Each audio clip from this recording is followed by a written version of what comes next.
Hey guys, as some of you know, the plan was not to talk about COVID again for a really long time. That was the goal. But this isn't really about COVID, as you'll see. COVID's sort of like the introduction to the story, but the real story's more about the mysteries of Japanese bureaucracy and culture. Or something like that. Hopefully I'll think of a better title than that. So, first of all, yes, I'm free.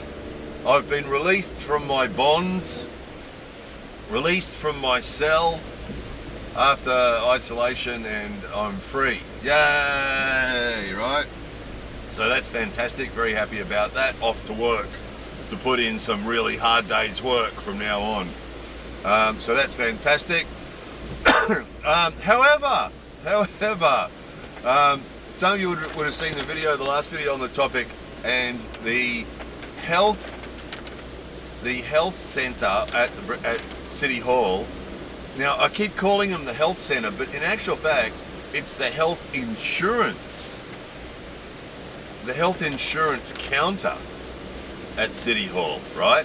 Their specialty isn't health per se, their specialty is health insurance.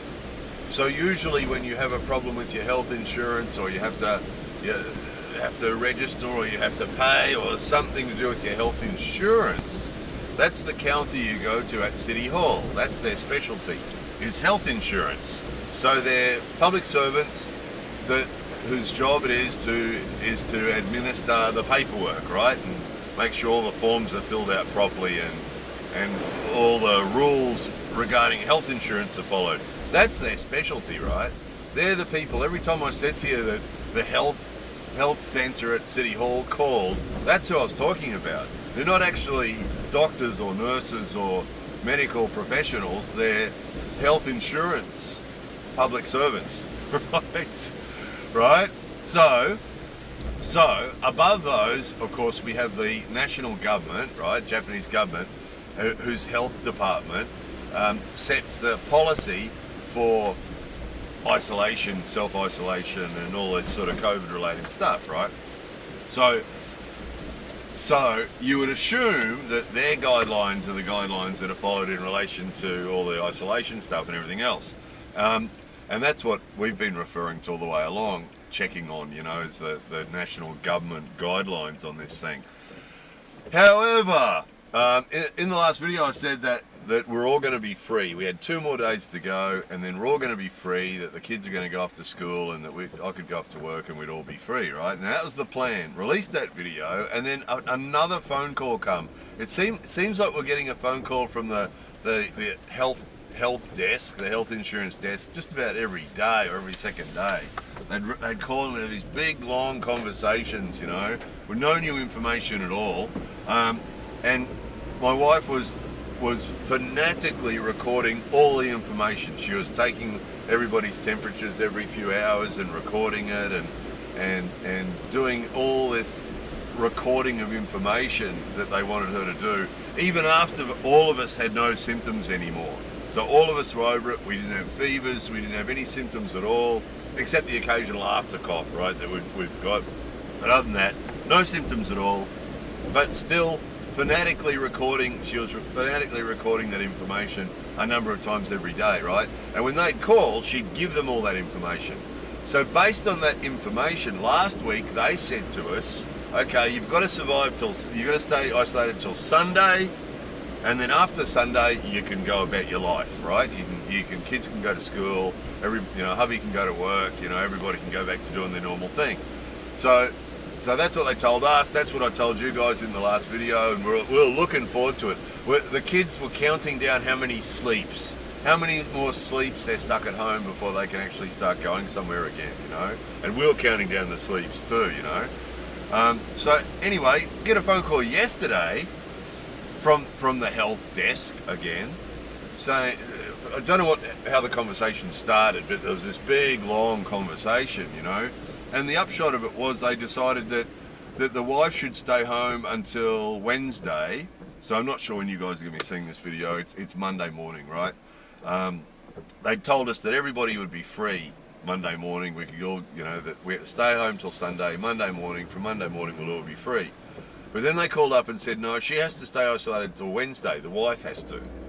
And the little one had to because the wife had to, so the little one had to as well. And then the one who goes to school, that we had to phone the school and ask them, right? And it was like, when are we going to do that? Oh, in the morning, right? So they're flicking it. They're flicking the choice, the decision to the school, right?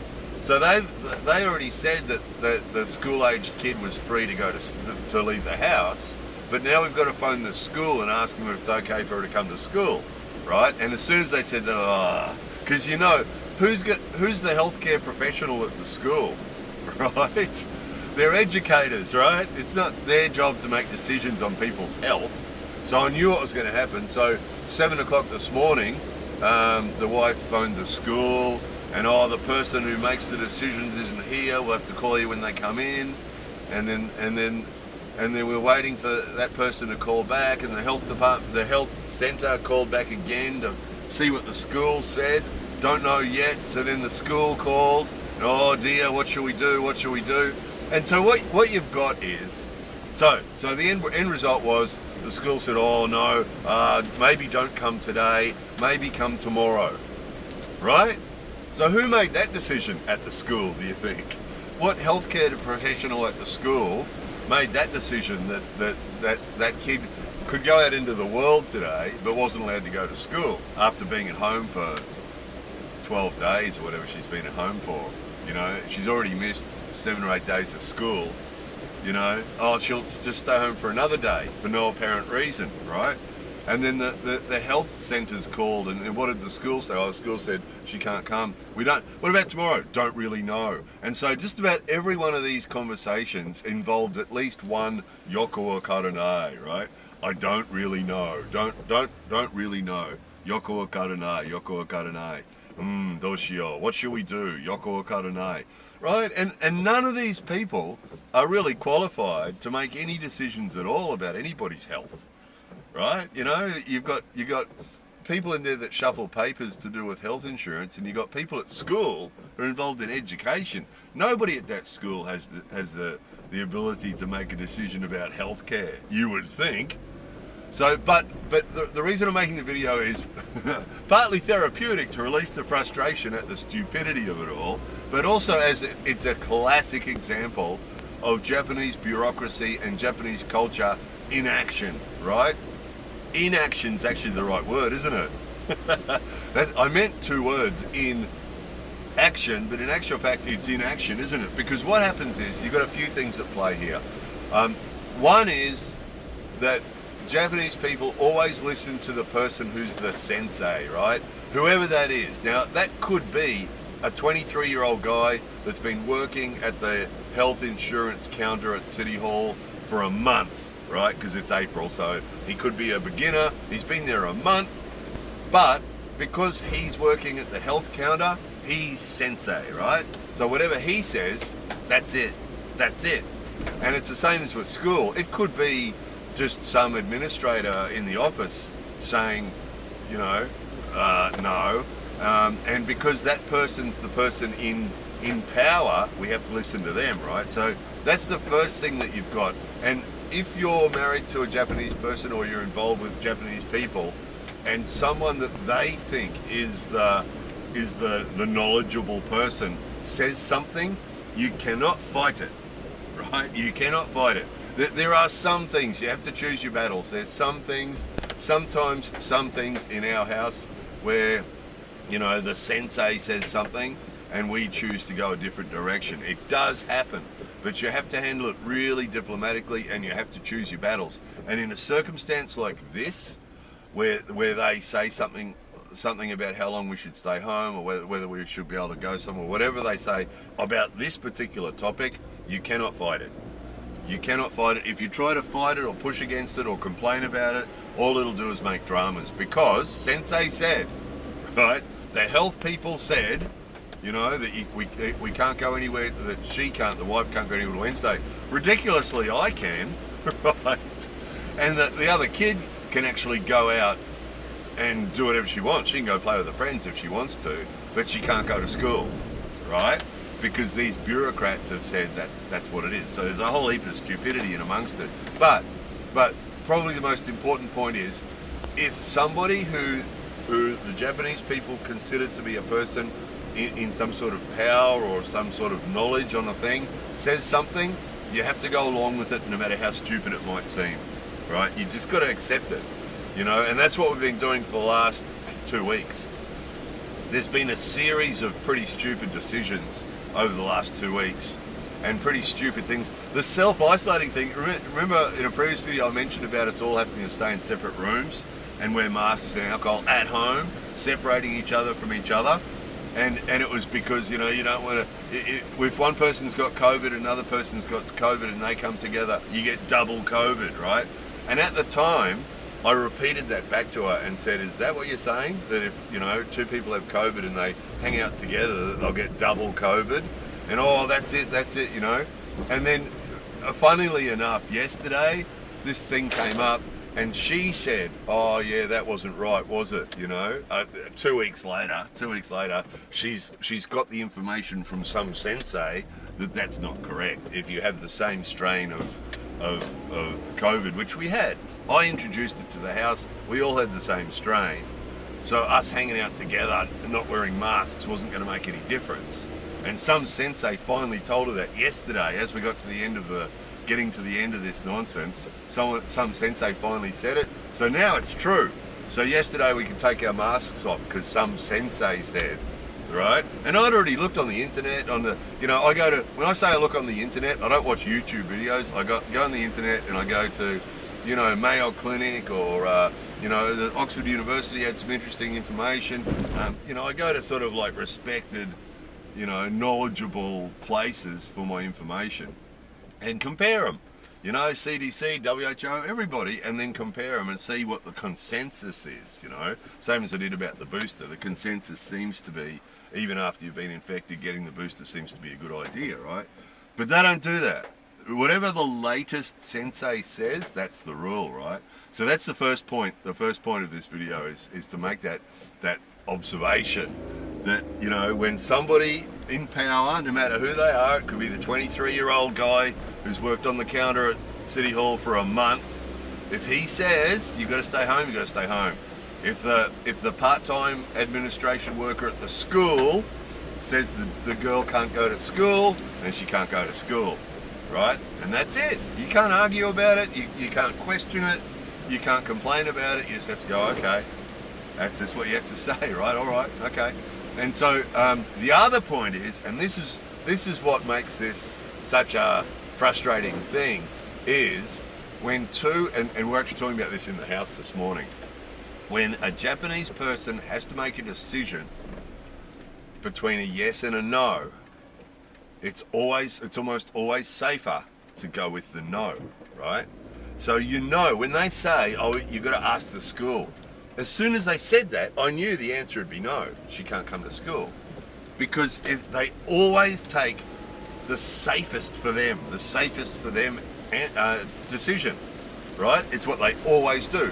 And no matter how obvious it might be to a thinking person that, you know, we've already been cleared, we're already told that all 4 of us are clear, you know, we don't have any COVID anymore, we're through it, you know, it's over, right? We know that. That the actual, you know, all the guidelines and the healthcare, and they went and got tested, and we know that for a fact that we're clear, right? But when you say to the and part-time administration staff at the school, should the girl come to school or not, she's going to say no. She's going to say no. And if you say to the young guy behind the counter at the health place, should we stay home for another 2 days, or should we go out? He's going to say no. You should stay home for another 2 days. It's just what they do. And it's always the case. You get this all the time with whatever decisions have to be made, you know, and it might be the bank, or it might be a post office. Some of you have already seen videos talking about the post office. That's a classic example. If there's any doubt at all, it's no. You know, it's no. It's because they're scared to death. Some of you might have seen the first video I made about this, how much trouble I was in for introducing COVID into the house, right? And that's what they live in fear of. making a decision that has a bad result. You know, they hate making decisions. They really hate making decisions. They prefer to defer to somebody else to make the decision, and then that person doesn't want to make the decision either, which is why that they'll always come up with the no answer. You know, don't do it, or whatever they consider to be the safest answer to give, that gives them the less chance of having any sort of negative consequence that they might be responsible for later, because there's zero tolerance for people making bad decisions, you know, that have bad results. You know, so that hassle that I had right at the start, because I was seen as a bad guy, because somehow, because I got COVID, I must not have followed some of the guidelines, because again, they despite all the scientific evidence to the contrary, they believe if we follow the guidelines that we won't get COVID, which of course scientifically is inaccurate, right? Because all these things that we do, getting the vaccine and wearing masks and doing the alcohol, it just reduces your chances, doesn't it? It doesn't take your chance to zero, does it? As we know, it just reduces your chances of getting it, you know. But their thinking is that, you know, if something goes wrong, it means that you must not have followed the system, because the system's perfect, is their thinking, right? Is that the system doesn't make mistakes. So that combination of people being in fear of making a decision that might be a bad one, and everybody deferring to, they either defer to one person or the group. And there's been lots of long conversations over the last couple of weeks with the health centre, with school, with what was the other one? There was three. Oh, the clinic, the actual clinic where we actually go to get our health advice, which is where I'd be listening to the most, because I actually have a bit of respect for the doctors that we go to our clinic. They're actually quite good. You know, one of them was actually spent a lot of time in the States when he first graduated from university, and studied at lots of respected medical institutions in the States. So he's quite an open-minded person who gets a lot of his information in English from respected places, rather than just all from the Japanese system. So I actually got a lot of respect for him. However, you know, it's all again, when you present Japanese people with a whole bunch of information, they go with the consensus and they go with the safest choices. So again, you know, if the most conservative choice. So even if our doctor did say, "Oh no, you're right, you can go and do whatever you want, you're free," you know, if he said that, but then the health centre people and the school and the friends or the mother-in-law or someone all said, no, you should stay home, they'd stay home. They always go with the most conservative decision and the consensus, you know, and the sensei, or the sensei touchy, you know, often more than one sensei, you know. And the crap they see on television too, that's another one, is you get these sensei on television and it's just painful to watch, because they'll have these panels of people and they represent us, right? They represent Joe Public. So you get a panel of people sitting there, and you'll get the presenter, the personality guy, and then they'll have the sensei come, and they usually give him some sort of podium to stand behind, and he stands there and he's the fountain of knowledge about all things, right? And he'll stand there, and whatever question they've got, he can answer it, and quite often it's cringy as hell to watch, because they all sit there and pretend that they're totally ignorant, and just totally everything he says is gospel, you know. And because quite often the stuff that these sensei sprout is often years behind the game, you know, because a lot of the stuff here is years behind the game. Not necessarily medical stuff, although sometimes medical stuff, but all sorts of topics, you know, where they're just, the society is 50 years behind, like mental health care, for example, and subjects like that. Quite often on TV, you say, oh Jesus, or relationship stuff, because they're, you know, 50 years behind on relationship stuff, and bullying and all that sort of stuff. You know, they're years behind. So quite often the sensei's there sprouting his fountain of knowledge about everything, you know, and you're sort of cringing, thinking, oh geez, and that's pretty yesterday, you know. And they're all going, oh, so desu ka, oh, you know. It's amazing what sensei's saying, you know. But this is how we're living. Now again, this isn't meant to complain, although you might sense a little bit of frustration, but this is just the way it is, right? And sometimes there's positives to this. There are sometimes positives to this, and there's sometimes negatives. Like in any society, in any country, everything about the society is going to have some positives and negatives, right? And this is, another example of that. But the points are that this is what you get when you live here. And when it doesn't affect you, it's just mildly entertaining, like that stuff on television.